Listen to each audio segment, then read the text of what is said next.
pelajaran dalam kehidupan kita sehari-hari. Penasaran seperti apa isi kajian beliau? Mari kita simak bersama. Selamat mendengarkan. Maka Yahudi ini pendendam. Orang yang paling dendam di atas dunia ini adalah Yahudi. Nebukadnezar sudah lama musnah, tapi dendam mereka kepada Irak sampai hari ini. Babilonia itu adalah Irak. Maka siapapun yang menjadi penguasa, pasti mereka akan perintahkan untuk menghantam Irak. Dari mulai George Bush sampailah sekarang, Irak selalu dihantam. Dituduh bahwa Irak ada punya senjata membunuh manusia. Mereka katakan bahwa Saddam Hussein ini ada memiliki senjata yang boleh menghancurkan peradaban manusia. Akhirnya mereka membunuh Saddam Hussein. Mengapa Israel ini ingin betul mengambil Palestina ini? Apa yang ada di Palestina? Apakah di Palestina itu ada emas? Apakah di Palestina itu ada perak? Mengapa mereka bersemangat betul ingin mengambil Palestina ini? Pada tahun 2007, Al-Faqir Abdul Samad, saya menterjemah satu buku berbahasa Arab, judulnya Tarikh Ad-Diyanah Al-Yahudiyah, ditulis oleh seorang ulama daripada Al-Iskandariyah, Mesir. Di situ dia bagi satu jawaban. Kenapa orang Israel itu amat sangat menginginkan Palestina? Rupanya ada seorang bernama Israel. Israel maknanya dua. Isra abadun. El bahasa Hebrew language, bahasa Ibrani. El artinya Tuhan. Israel artinya hamba Tuhan. Tapi mereka punya makna yang kedua. Israel artinya al-musari' lillah. Al-musari' lillah, orang yang bergulat, orang yang mengalahkan Tuhan. Rupanya Tuhan pernah kalah. Dan ketika Tuhan kalah, lalu Tuhan memberikan hadiah satu petak tanah, dan tanah itu adalah tanah Palestina menurut mereka. Jadi mereka meyakini bahwa ketika Tuhan dikalahkan oleh Israel, maka hadiahnya adalah bumi Palestina. Itulah kenapa mereka amat sangat ingin mengambil tanah itu. Tapi kita pula, Palestina bagi kita adalah hijrahnya Nabi Muhammad sallallahu alaihi wasallam yang dituliskan dalam Al-Qur'an. A'udzubillahi minasyaitonir rajim. Subhanalladzi asra bi'abdihi lailan minal masjidil haram ilal masjidil aqsa alladzi barakna haulah. Dulu semasa belajar di Al-Azhar, ada satu subjek namanya Al-Milal wan Nihal. Al-Milal maknanya aliran-aliran keagamaan, wan Nihal agama-agama. Maka salah satu aliran itu disebut dengan Zion. Zion adalah nama satu bukit yang ada di Palestina. Lalu mereka mengambil nama ini sebagai satu gerakan dunia. Dalam bahasa Arabnya disebut dengan As-Sahyuniyah atau Zionis. Mereka ingin mengembalikan Yahudi ke Palestina. Apa yang membuat mereka ingin? Rupa-rupanya mereka meyakini bahwa mereka menunggu-nunggu seorang lelaki. Lelaki itu bernama Mesiah. Dalam bahasa mereka sebut dengan Mesiah. Dalam bahasa Arabnya adalah Al-Masih. Al-Masih diambil dari kata masaha. Masaha artinya disapu. Kita dalam wudhu ada menyapu. Idza qumtum ila shalah, kalau kamu ingin sembahyang, faghsilu wujuhakum, muka dibasuh. Wa aydiyakum ilal marafiq, tangan pun dibasuh hingga ke siku. Tapi kepala dengan telinga tidak dibasuh. Kepala dengan telinga disapu. Wamsahu biruusikum, disapu. Jadi kenapa dia dikatakan Al-Masih? Kerana dua. Pertama, waktu lahirnya badannya disapu dengan minyak. Yang kedua, setelah dia besar, bila dia tengok orang lumpuh, dia sapu. Orang yang lumpuh boleh tegak berdiri. Bila nampak orang buta, dia sapu. Orang buta boleh menengok. Bila nampak orang mati, dia sapu. Dan orang mati pun boleh tegak berdiri. Dia tunjuk tanah, ya ard umbuti, wahai tanah tumbuh tanaman. Dia tunjuk langit, ya sama imtiri, turunkan hujan. Dia tunjuk orang mati, ya mayyit qum, orang mati tegak berdiri. Maka dia disebut dengan Al-Masih. Tapi Al-Masih ini ada yang original. Itulah dia Al-Masih Isa anak Maryam alaihi salam. Tapi ada Al-Masih satu lagi, macam Isa. Orang Arab bila ada mangkuk, mereka sebut dengan wi'a. Kalau mangkuk ini emas, mereka katakan al-wi'a al-zahabi, mangkuk emas. Tapi kalau mangkuk ini dari perak, tapi dibalur dengan emas, mereka akan mengatakan al-wi'a al-mudajjal. Dia bukan emas, tapi dia nampak macam emas, maka dia namanya mudajjal. Begitu juga dengan Al-Masih ini. Al-Masih yang betul-betul Al-Masih, dia adalah Al-Masih Isa anak Maryam. Tapi ada yang macam Al-Masih, bentuknya macam Al-Masih, macam mukjizat Al-Masih. tapi dia bukan Al-Masih. Itulah dia Al-Masih Ad-Dajjal. Sebenarnya mereka sedang menunggu Al-Masih Ad-Dajjal. Kita pula sebelum salam kita minta perlindungan kepada Allah dari Al-Masih Ad-Dajjal. Allahumma inni a'udzubika min adzabi jahannam wa min adzabil qabri wa min fitnatil mahya wal mamat wa min syarri fitnatil masihid Dajjal. Kita minta tolong pada Allah supaya jauh daripada Dajjal. Mereka menunggu Dajjal. Kenapa mereka ingin menunggu Dajjal? Sebab menurut mereka bila Al-Masih Dajjal ini datang, maka nanti kambing akan berdamai dengan serigala. Semua akan hidup tenang dan mereka akan menjadi penguasa dunia. Selain daripada Yahudi Israel adalah ghaim. Ghaim adalah keledai tunggangan. Jadi sebenarnya sesiapa saja pun yang bukan Yahudi, dia hanya akan menjadi keledai. Dan mereka ini adalah agama yang juga sebagai suku bangsa, yang juga sebagai sebuah negeri. Kita Islam, agama kita, tapi bangsa kita Melayu. Dan kita tinggal duduk, ada Melayu di Sumatera, ada Melayu di Semenanjung, ada Melayu di Kalimantan, Borneo. Melayu tersebar di beberapa negara. Tapi Yahudi tiga. Yahudi sebagai agama, Yahudi sebagai bangsa, Yahudi sebagai negeri. Mereka ingin mewujudkan ketiga-tiga ini menjadi satu. Kami bangsa Yahudi, kami agama Yahudi, dan kami punya negeri Yahudi. Itulah keinginan mereka. Maka mereka sedang menantikan raja mereka. Raja mereka adalah Al-Masih Ad-Dajjal. Dan Al-Masih Ad-Dajjal ini akan turun kalau syarat-syarat ini mereka penuhi. Kata Syekh Fargallah dalam subjek Al-Milal wan Nihal.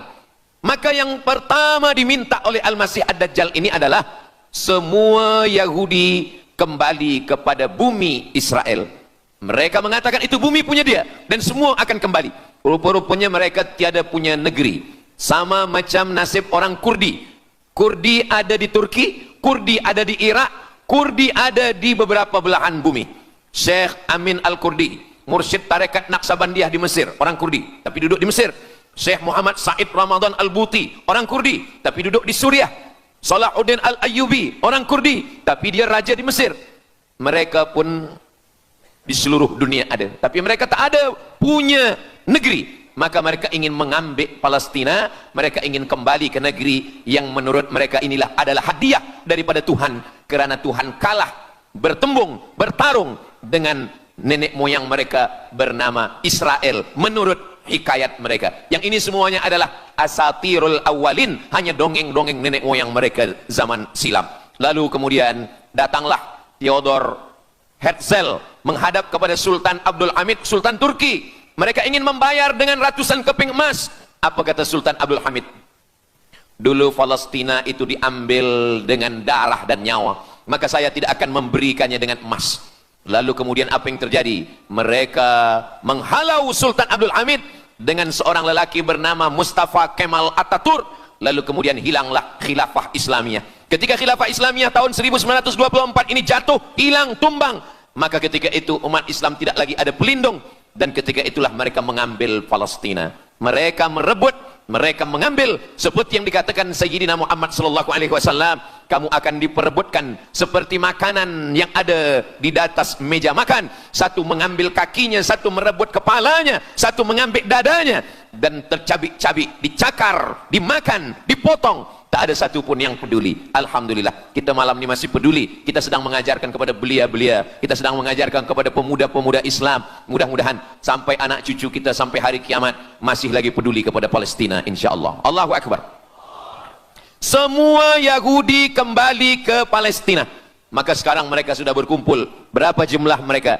9 juta Yahudi sudah berada di Palestina. Itu syarat supaya Al-Masih itu turun. Sebab Al-Masih tidak mahu turun kalau Yahudi-Yahudi ini tidak kembali ke Palestina menurut mereka. Maka Yahudi dari Rusia kembali, Yahudi yang ada dari Amerika kembali semuanya.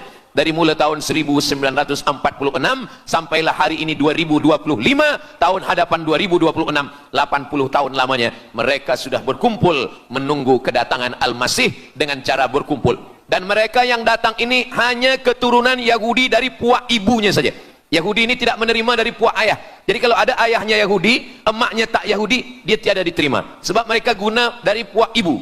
maka bila ibunya Yahudi, maka dia akan diterima. Ada satu Yahudi yang tidak diterima, Yahudi Falasha dari Afrika. Yahudi Falasha ini datang, mereka dari Ethiopia, mereka menyeberang ke Sudan, dari Sudan mereka masuk ke Mesir, dan mereka datang ke Palestina. Mereka pun nak masuk juga, tapi mereka tertolak. Sebab dia mengaku Yahudi, tapi kulit dia hitam.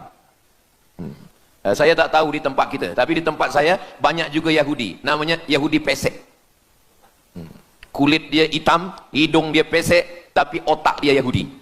Ini lebih berbahaya lagi. Mereka menyebarkan kebencian. Jadi sebenarnya Yahudi adalah makhluk yang paling unsuri, rasisme. Mereka tiada menerima selain daripada Yahudi. Siapapun yang datang ingin mengaku orang Yahudi, kalau ditengok nasabnya tidak sesuai daripada ibu, dia tidak akan diterima. Sedarlah wahai orang yang membela-bela Yahudi. Wahai orang yang membela Yahudi, kalau kamu bukan Yahudi, maka kamu tidak akan diterima. Kerana Yahudi adalah agama, Yahudi adalah bangsa, dan Yahudi adalah negeri. Mereka ingin mewujudkan ini. Maka berdatanganlah Yahudi beramai-ramai, lalu mereka pun turun ke Palestina. Sampai hari ini mereka terus berdatangan. Lalu kemudian yang kedua, syarat Yahudi didatangi oleh Al-Masih, Mesias, mereka mesti menanam tanaman yang hijau. Jadi kalau mereka bayangkan, Al-Masih ini sedang berada di langit, dia selalu memandang ke bawah. Dia tengok, Yahudi dah berkumpul atau belum? Kalau berkumpul dia tak nak turun. Bila dah berkumpul semua ramai, baru dia turun. Dah berkumpul 5 juta, dia belum juga turun. Dah berkumpul 9 juta, dia belum juga turun. Rupanya yang kedua, dia ingin supaya tanah Palestina itu hijau. Bila nanti dah hijau semua, baru dia turun. Dan tanaman yang hijau itu pun dia yang memilihkan tanamannya. Tanamannya adalah yang disebutkan Nabi 14 abad silam, Syajaratul Gharqad. Nanti semua akan membela umat Islam. Sampai-sampai batu berkata, apa kata batu? Ya abdallah, wahai hamba Allah, hadza Yahudi khalfi, ini di belakang saya ada Yahudi, faktulhu, bunuhlah dia. Kata Nabi, jangankan manusia, batu pun membela umat Islam. Batu akan berkata, ya abdallah, wahai hamba Allah, hadza Yahudi, ini di belakang saya ada Yahudi, faktulhu, bunuh dia.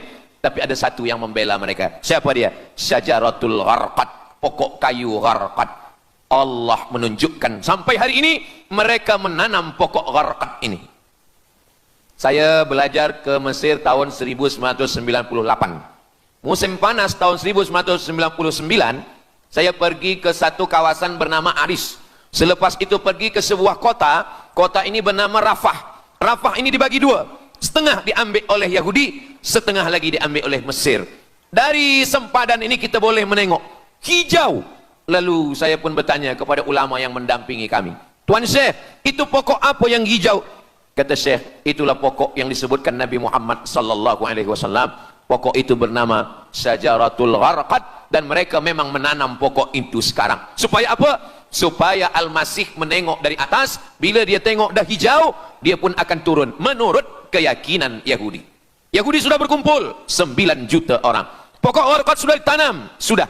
Ada lagi, apa dia? Mesti menghancurkan Babilonia. Babilonia adalah raja yang dulu menghancurkan kerajaan Yahudi. Nama rajanya Nebukadnezar. Nebukadnezar dari Babilonia menghancurkan kerajaan Yahudi. Maka Yahudi ini pendendam. Orang yang paling dendam di atas dunia ini adalah Yahudi.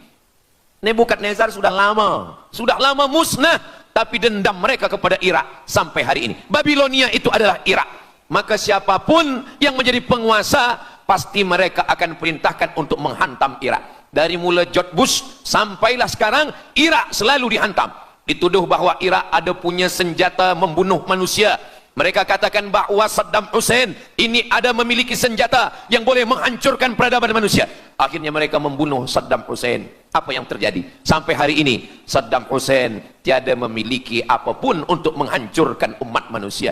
Jadi sebenarnya adalah ini agenda daripada Yahudi.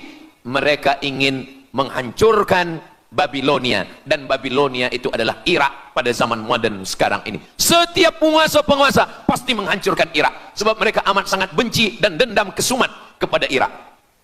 Ada buku judulnya Al-Yahud fi Masr, fi Misr, orang Yahudi di Mesir. Lalu kemudian seorang jenderal Yahudi bernama Musa Dayan. Musa Dayan buta matanya sebelah. Lalu Musa Dayan ini meminta kepada Presiden Prancis bernama De Gaulle. Lalu De Gaulle pun menelpon Presiden Mesir bernama Anwar Sadat. Bukunya ada, saya simpan di rumah.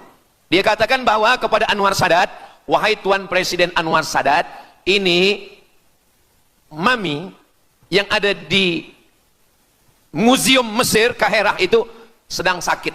Jadi untuk menyehatkannya mesti dibawa ke Prancis, ke Paris. Lalu disediakanlah pesawat terbang untuk membawa mami ini. Dulu saya pernah dengar tazkirah Ustaz Azhar Idrus, jangan anak panggil mami, sebab mami itu, inilah mami Fir'aun. Mami return. Ini mami ini sakit, maka dia mesti disehatkan, ada bakteri, maka dia mesti disehatkan, dibawa ke Paris, Prancis. Akhirnya diterbangkan pada masa Presiden Anwar Sadat. Dibawa ke hospital, sampai di hospital, rupa-rupanya Jenderal Musadayan yang buta sebelah sudah menunggu mami. Begitu mami Ramses II, Fir'aun sampai, dia terus meninju muka mami itu. Kenapa? Sebab dia dendam. Inilah yang dulu menghalau nenek moyang dia dari Mesir. Gila. Yahudi ini adalah orang-orang yang gila. Sampai hari ini, mereka punya dendam yang tak berkesudahan. Sampai mami yang sudah menjadi kering, kita pun menengoknya biasa-biasa saja. Tapi Musadayan melampiaskan dendam kesumat dia sampai pada masa Presiden Anwar Sadat, yang akhirnya Anwar Sadat pun mati terbunuh, ditembak oleh Khalid Islambuli. Begitulah Allah Subhanahu wa taala menceritakan saksi sejarah supaya umat Islam faham bagaimana pikiran, bagaimana sakit jiwanya orang-orang Yahudi. Mereka sudah berkumpul di Palestina 9 juta. Tanam-tanaman hijau sudah ditanam. Irak sudah dihantam, hancur lebur Irak. Apa lagi yang mereka lakukan? Tanah-tanah Palestina mesti merah. Tanah Palestina tidak boleh hitam. Tanah Palestina mesti merah. Apa yang membuat tanah Palestina merah? Merah kerana darah budak-budak, anak-anak yang tak berdosa dari Palestina. Jadi kalau ada orang yang hari ini terheran-heran, mengapa mereka membunuh budak kecil? Mengapa mereka menjatuhkan bom untuk menghancurkan rumah, membunuh perempuan yang hamil tiada berdosa? Tapi bila orang faham, dia mengerti. Sesungguhnya mereka ingin supaya darah anak-anak yang tiada berdosa itu tumpah. Kalau darah itu sudah tumpah, disitulah mereka menantikan supaya Al-Masih, Mesiah itu turun membela. Sebab itu adalah raja di raja mereka. Apa yang terjadi sebenarnya hari ini? Yang terjadi sebenarnya adalah mereka membangun, membina sebuah kerajaan dari khayal, dari pikiran gila. Maka ada seorang yang tidak percaya kepada Allah, dia atheist, dia tak percaya kepada Tuhan, namanya Roger Jaroudi. Tapi akhirnya dia dapat hidayah, dia masuk Islam. Selepas masuk Islam, dia tulis buku bahwa Israel, Yahudi mendirikan negara berdasarkan mitologi, berdasarkan khurafat, berdasarkan kisah-kisah bohong, dusta. Tapi mereka percaya dengan dusta itu. Lalu kemudian Roger Jaroudi ditangkap oleh pemerintah Prancis, dimasukkan ke dalam penjara. Bukunya diterjemahkan ke dalam bahasa Arab, diterjemahkan ke dalam bahasa Melayu. Roger Jaroudi, bagaimana orang Yahudi Israel membina kerajaan negara berdasarkan khayal, berdasarkan tipu, berdasarkan dusta, berdasarkan mitologi, berdasarkan asatirul awalin, dongeng-dongeng daripada nenek moyang mereka dulu. Lalu kemudian hari ini kita sudah menengok darah itu sudah tumpah merata-rata di tanah Palestina. Kenapa Al-Masih, Mesiah belum juga turun? Kenapa belum datang juga Mesiah yang mereka tunggu itu? Rupanya ada syarat lagi yang belum. Apa dia? Mereka mesti membina satu yang disebut dengan Haikal Sulaiman, Temple of King Solomon. Mereka meyakini bahwa raja mereka adalah Solomon, dan dia ada sebuah kuil yang mereka sebut, mereka tulis bukunya, Temple of King Solomon. Di mana letaknya? Letaknya adalah di atas Al-Masjidil Aqsa. Mereka ingin menghancurkan Al-Masjidil Aqsa, diratakan dengan tanah. Nanti mereka akan bina Temple of King Solomon. Selepas itu mereka siapkan satu kerusi singgasana. Selepas itu nanti barulah turun Al-Masih, Mesiah yang dijanjikan menurut mereka. Yang semuanya ini adalah dusta, bohong, tipu daripada Zionis, karena mereka ingin menguasai dan mereka ingin membuat sebuah negara yang sangat besar, yang negara itu disebut dengan The Great Israelian, Israel Raya. Dia dari dua sungai. Biasanya orang membuat map itu rahasia. Map biasanya rahasia yang disimpan, tapi orang Yahudi Israel mereka buatkan mapnya di dalam bendera mereka.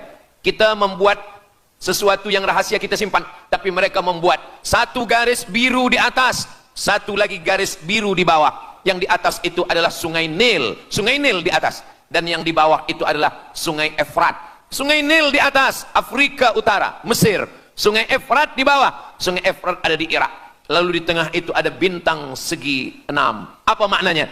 Mereka ingin membina sebuah kerajaan yang luasnya dari Nil hingga ke Efrat. Itulah kenapa ketika mereka membuka embasi di Kairo, ketika Israel membina embasi di Kairo, ini sungai Nil, ini bagian atas, ini bagian bawah. Kerajaan Mesir membagi embasi Israel tanah di bawah sungai Nil. Mereka tidak mau. Mereka ingin membina embasi di atas sungai Nil. Kenapa mereka tidak mau membina embasi di bawah sungai Nil? Karena menurut mereka di bawah sungai Nil adalah negeri kami. Orang membina embasi hanya di luar daripada kerajaannya. Jadi sebenarnya menurut pengakuan mereka, Mesir yang ada sekarang, semua yang ada di bawah Nil hingga ke Efrat Irak, itu adalah kerajaan mereka. Yang kalau mereka mewujudkan itu nanti, mereka akan menjadikan semua manusia ini sebagai keledai tunggangan. Alhamdulillah, itu disampaikan oleh Syekh Fargallah. Lalu kemudian kami membacanya, mempelajarinya, beliau bacakan di kelas, dan hari ini saya amat sangat bersenang hati. Tapi kita tetap susah hati dengan Palestina. Saya merasa senang hati sebab saya boleh menyampaikannya kepada para belia pemuda muslimin muslimat yang hadir malam ini. Macam mana suara saya, jelas tak jelas? Jelas. Yang saya sampaikan ini boleh faham? Alhamdulillah. Yang tak faham nanti faham sendiri insyaallah. Begitulah Allah Subhanahu wa taala. Saya dulu pernah berjumpa dengan Syekh Muhammad Jibril. Lalu kemudian saya tanya Syekh Muhammad Jibril, "Syekh, kenapa Allah membinasakan kaum 'Ad, kaum Thamud, kaum Madian?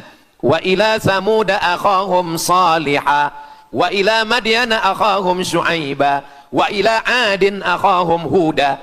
Madian, Thamud, 'Ad, semuanya musnah. Iram dzatil imad. Iram, hilang semuanya. Tapi kenapa Yahudi ini masih ada sekarang? Kenapa Allah tak musnahkan?